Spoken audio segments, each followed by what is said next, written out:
We'll guide you through how to download Google Play Store apps on a laptop or PC. If you find this useful, then consider subscribing and liking the video. This is really convenient to do as you can then go and play your favorite apps on a bigger screen on your computer.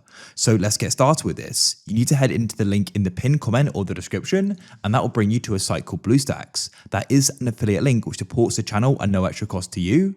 And then what you can do here is go and press download BlueStacks. So this is an Android emulator which will go and allow us to play the Google Play Store apps.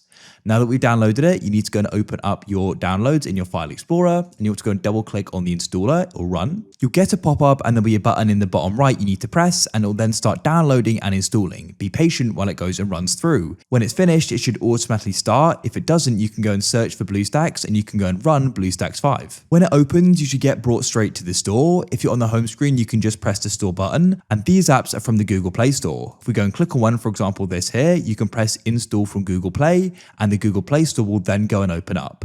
You will need to go and sign into a Google account in order to use it, as of course it is the Google Play Store. What you can then do is press search in the top right here, and you can go and search for an app you want. I could search Candy Crush, for example. I could then go and find it here, and I could go and install it. Go and press play if you want. Otherwise, you can press the home button in the bottom right or top left, and it'll then go be on the home screen here, and you can then go and tap on it and go and play it. Use your mouse and keyboard to go and play.